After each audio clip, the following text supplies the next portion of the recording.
Saya Dr. Nurwalidah Fauzi daripada Universiti Malaya, dan saya ingin mengucapkan terima kasih di atas jemputan pihak Istanbul Foundation dan juga daripada Universiti Syarifah Tuba dan semua pihak penganjur di atas jemputan kepada saya untuk datang membincangkan mengenai topik yang bakal saya tentangkan pada hari ini berkenaan tentang pemurnian sistem pendidikan Islam berdasarkan metod Risalah An-Nur, analisis kajian di negara Malaysia.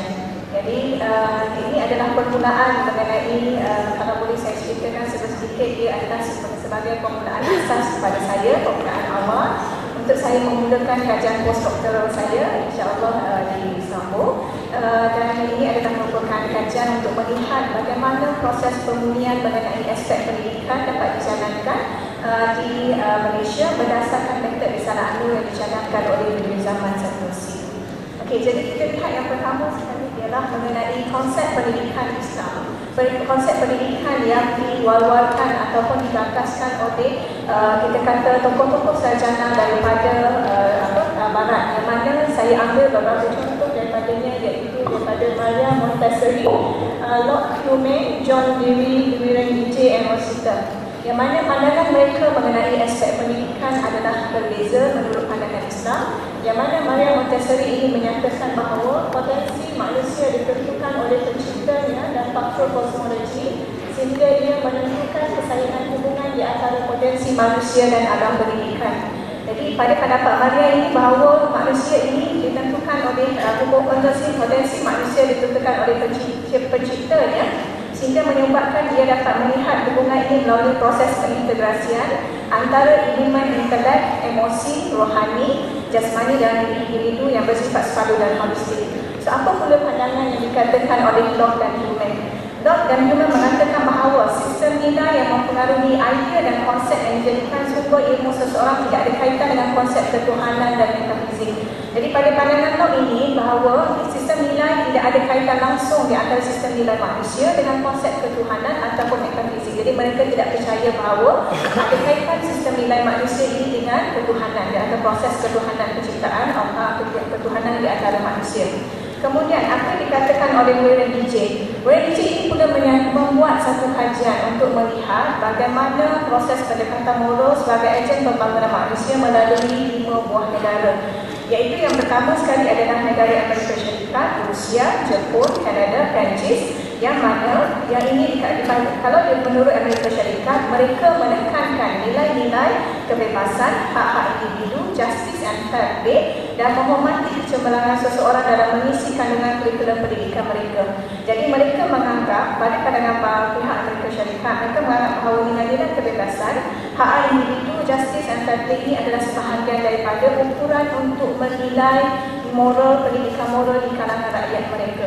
Begitu juga yang dilakukan oleh pihak Rusia dan negara-negara lain meletakkan bahawa, contohnya jika di Rusia, mereka melihat bahawa sistem komunisme adalah seperti menitik beratkan sikap suka bekerja, dedikasi terhadap khidmat masyarakat, semangat internasionalisme dan ketaatan kepada prinsip-prinsip komunisme. Dan apa yang ingin kita katakan daripada apa yang dibuatkan oleh mungkin next sampai kepada Nilai Rosita.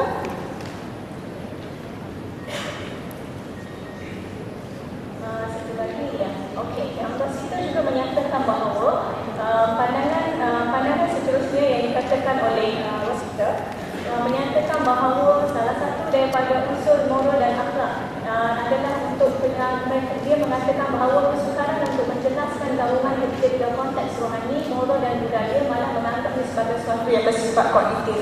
Pada pandangan Rosita adalah amat sukar untuk menggabungkan unsur-unsur moral dan juga unsur-unsur kerohanian dalam masa yang sama. Jadi mereka menganggap bahawa proses pendidikan perlu dijalankan secara berbeza-beza. Kemudian, padahal dari sudut pendidikan Islam, sebenarnya Islam menganggap bahawa agama ini adalah pendidikan agama dan pendidikan Islam adalah mesti bersepadu di antara satu sama lain yang menghubungkan antara manusia, pencipta dan alam.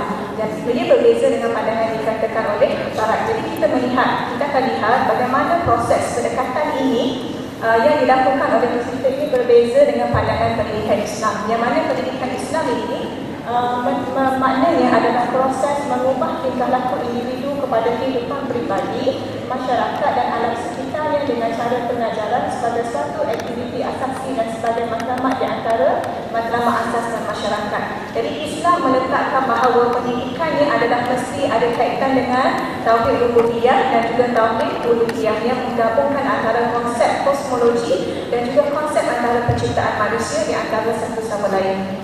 Okey, kemudian kita lihat sebenarnya apakah maksud hubungan antara pencipta, insan dan alam, iaitu pertama sekali agama yang meletakkan ilmu pengetahuan sebagai asas pembangunan ummah.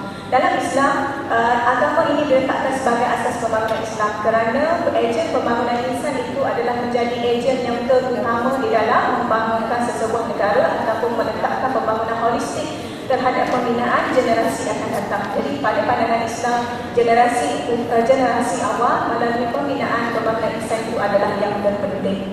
Kemudian yang kedua, hubungan antara pencipta insan dan alam ini dapat kita lihat melalui proses penerapan adab dalam diri seseorang. Tamadun, segala sesuatu tamadun, adab itu dicipta, adab itu akan dibina dan digarap menjadi moral yang tertinggi dalam jati diri masyarakat. Dan ini adalah salah satu daripada usaha yang dijalankan dan dicadangkan oleh Bani Zaman Sanusi. Kerana tanpa adab tidak akan adanya tamadun yang dibina dengan cara sahsiah dan moraliti yang terbaik. Okey, kemudian kita lihat bagaimana proses dan tahap pendidikan Islam di Malaysia. Kerana saya datangnya daripada Malaysia, jadi saya ingin menerangkan sedikit bagaimana proses pendidikan di Malaysia berlaku.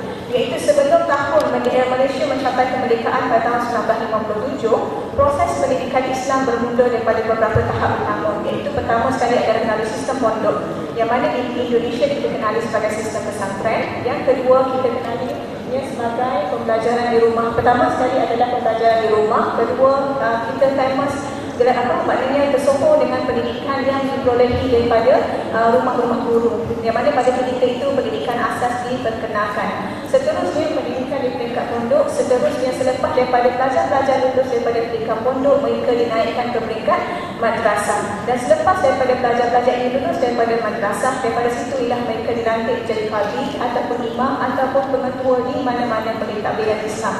Sehingga apabila 1957, selepas negara Malaysia mencapai kemerdekaan, pada ketika itu British mengambil campur tangan menyebabkan proses pertukaran di antara sistem dualisme, iaitu sistem antara pendidikan Islam dan sistem pendidikan Barat telah diperkenalkan di Malaysia, sehingga menyebabkan berlaku pemisahan di antara dua budaya, iaitu budaya Islam dan juga budaya Barat telah diperkenalkan dalam sistem kurikulum. Jadi itu membuatkan berlakunya beberapa perkara, masalah berlaku dan kebincangan berlaku dalam sistem kurikulum di Malaysia. Seterusnya, kemudian ini yang saya tunjukkan gambarnya, itu adalah sistem pondok dan madrasah yang terawal di Malaysia yang diperkenalkan. Kemudian yang proses selepas daripada tahun 1997, falsafah pendidikan negara Malaysia diperkenalkan, yang mana dalam falsafah pendidikan negara ini di Malaysia, dia memperkenalkan dalam usaha untuk meletakkan manusia itu secara rasional dalam bertindak balas di antara rasa dan juga tubuhnya. Dan daripada situ pendidikan hendaklah memberikan perkembangan manusia perseorangan dan kelompok dalam semua aspek, sama ada dalam aspek rohani, gaya fikir, jasmani, ilmu sains, ilmu bahasa dan rangsangan terhadap semua perkara.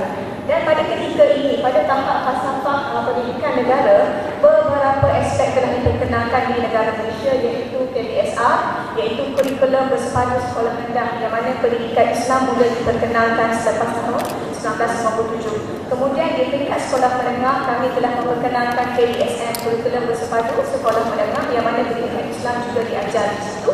Kemudian Akta Pelajaran 1961 merubah kebanyakan daripada aspek apabila pendidikan Islam telah diajar secara maksudnya berasingan dan bersendiri. Jadinya proses berasingan ini meletakkan pendidikan di Malaysia berada di tahap yang meruncing dan beberapa masalah timbul kerana berlaku pemisihan di antara pengajaran terhadap sains tulis dan juga pendidikan Islam. Jadi saya melihat adalah satu perkara yang penting untuk kita melihat apakah isu-isu pendidikan di Malaysia dan halangan dan cabarannya.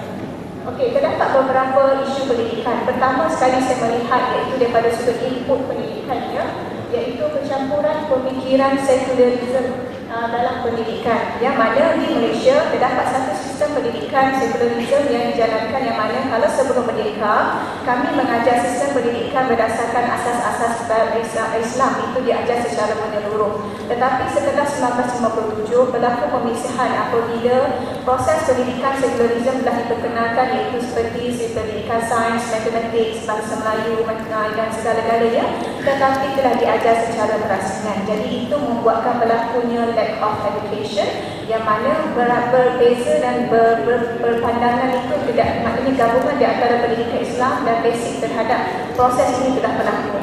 Contohnya dapat kita lihat apabila dalam pelajaran sains telah diajar bahawa teori manusia itu datang daripada evolusi monyet atau beruk, sedangkan sebenarnya dalam Islam bahawa teori manusia, penciptaan manusia tidak datang daripada evolusi itu. Jadi itu membuatkan masalah berlaku yang ada di dalam pendidikan Islam di Malaysia dan pendidikan di Malaysia. Okey, kemudian yang kedua adalah kepadatan kurikulum dan kurikulum. Apabila proses pendidikan di Malaysia melalui beberapa aspek, iaitu kepadatan kurikulum, membuatkan pelajar-pelajar yang tidak fokus kepada sistem kurikulum yang benar-benar ditumpukan terhadap aspek pendidikan Islam. Jadi apabila pendidikan Islam diajar hanya satu sahaja subjek, membuatkan pelajar-pelajarnya lebih cenderung untuk fokus kepada pelajaran lain. Kerana sistem di Malaysia sampai satu tahap apabila abad ke-20 ini kita telah mengajar subjek untuk sedikit kita telah mengajar pelajar-pelajar untuk mengajar kecemerlangan dalam aspek kita kata duniawi, membuatkan sistem sekolah telah mengasaskan sehingga 21 subjek untuk SPM, sijil pelajaran Malaysia. Jadi pelajar-pelajar lebih fokus untuk lulus di dalam SPM untuk masuk ke universiti sehingga mereka melupakan asas terhadap pendidikan Islam itu sendiri. Kemudian yang kedua adalah proses pendidikan, jati diri dan kebolehan pendidik. Di Malaysia, isu tentang pendidikan Islam berlaku apabila terdapat beberapa kecenderungan, tidak semuanya daripada pelajar-pelajar di Malaysia ini yang ada masalah seperti itu, tetapi kebanyakan daripada graduasi universiti. Kadang-kadang di kalangan mereka akan dilantik menjadi guru-guru jatuh. Guru jatuh ni adalah guru yang dilantik selepas lulusan untuk mengajar di sekolah-sekolah mengenai pendidikan Islam dan juga asas-asas pelajaran Jawi. Jadi apabila mereka tidak menguasai pembelajaran Jawi sepenuhnya, maka ajaran yang diberikan kepada pelajar-pelajar juga adalah separuh, tidak keseluruhan. Okey, itu menjadi masalah. Okey, 2 minit lagi. Kemudian seterusnya mengenai produk pendidikan. Produk pendidikan adalah penghasilan mengenai pendidikan sekuler dan ilmu agama. Jadi membuatkan bila berlakunya pemisahan, proses itu juga berlaku. Jadi kita lihat apakah pandangan yang diberikan oleh Syed Nursi mengenai hal ini. Iaitu pertama sekali, menurut pandangan Syed Nursi, bagi menjayakan pembentukan insan yang baik, pendidikan negara perlu dikembangkan berdasarkan beberapa asas, iaitu falsafah pembangunan insan dan falsafah pendidikan hikmah, 2 perkara. Kemudian menerima pendidikan sekular moden dan juga aplikasikannya dengan konsep pendidikan Islam. Jika tuan-tuan boleh lihat bahawa dalam konsep pandangan Syed Nursi, dia melihat bahawa konsep SQ, spiritual, EQ, emotional dan juga rational IQ, integration, IQ dan EQ dan SQ perlu digabungkan bersama-sama. Tetapi bila berlakunya pemisahan dalam aspek pendidikan yang ada dalam Malaysia dan juga di negara-negara lain yang ada pada hari ini, menyebabkan susahnya proses pendidikan untuk berlaku selaras di antara pendidikan Islam dan sains. Jadi ini adalah cadangan daripada Nursi yang pertama. Yang kedua, Syed Nursi menggagaskan beberapa pandangan, iaitu mengenai penubuhan sistem dualisme di universiti. Sistem universiti di Malaysia sekarang pada hari ini lebih menumpukan kepada aspek pencapaian KPI. KPI ini adalah kualifikasi proses untuk pencapaian terhadap lecturer-lecturernya. Jadi membuatkan lecturer lebih cenderung untuk melihat pencapaian diri itu sendiri, tidak melihat kepada pencapaian terhadap pembinaan insan yang ada di kalangan masyarakat pelajar-pelajar. Jadi itu menjadi masalah. Kadang-kadang pelajar-pelajar terabai disebabkan tumpuan dan fokus pensyarah-pensyarah ini lebih kepada penerbitan artikel dan juga pembinaan potensi diri sendiri. Jadi beberapa perkara yang ditanamkan oleh Syed Nursi adalah pertama adalah pengajaran mengenai aspek Al-Quran dan Sunnah. Yang kedua adalah penekanan mengenai nilai akhlak. Yang ketiga, penambahbaikan kurikulum. Yang keempat, kesepaduan antara sains dan Al-Quran. Yang kelima, pengfokusan terhadap pemakaran. Yang keenam sekali adalah praktikan psikologi pendidikan. Dalam isu mempraktikkan psikologi pendidikan, Saya mesti telah menekankan beberapa hal penting. Yang pertama sekali adalah proses pengajaran tidaklah berlangsung melalui komunikasi yang mudah difahami. Kerana komunikasi yang sukar difahami dan labelnya berada di tahap tinggi menyukarkan pelajar berada di tahap tersebut untuk memahami apa yang diajar. Yang kedua, proses pendidikan dalam didatangi bersama dengan motivasi. Sebab itu pada pandangan saya mesti beliau menyatakan bahawa ahli-ahli sains tidak patut dihadkan, sepatutnya dibiarkan membebaskan ilmu mereka supaya mereka akan melaksanakan motivasi semula jadi mereka. Sebab itu setiap pelajar perlu dididik dengan motivasi agar mereka berminat untuk cenderung terhadap kepakaran yang mereka boleh bina berdasarkan motivasi dan kebolehan ini sendiri. Kemudian yang seterusnya adalah komunikasi motivasi. Yang ketiga adalah budaya kritis. Guru yang mengajar perlu menyesuaikan topik yang diajar, perlu membuat pengajaran rancak melalui contoh-contoh menarik dan harus meyakinkan pelajar-pelajar yang pengetahuan diberi akan diperlukan untuk hidup. Jadi pada pandangan saya adalah penting untuk diberikan satu kreativiti dalam proses pengajaran.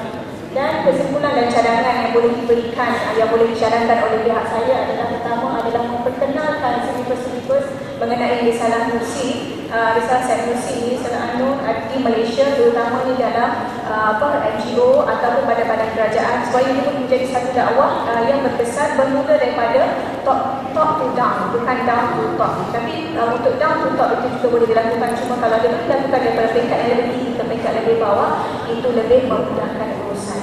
Kemudian yang kedua adalah kuasakan akta kawalan penyiaran dan media cetak dalam hal dakwah. Kerana dalam proses penyiaran dan media cetak dalam hal dakwah ini akan membuatkan minatnya kuasa ini dapat dilakukan secara menyeluruh terhadap semua aspek dan terhadap semua masyarakat, sama ada Islam ataupun bukan Islam di Malaysia.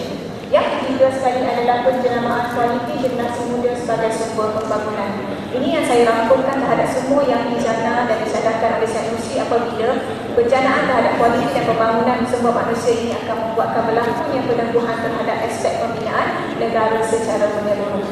Jadi sebabkan masa memang dah tak cukup, tak dapat nak tak lagi. Saya habisi dulu kesimpulannya. Jika ada apa soalan, insyaAllah kita akan bincangkan lagi. Terima kasih. Assalamualaikum warahmatullahi wabarakatuh.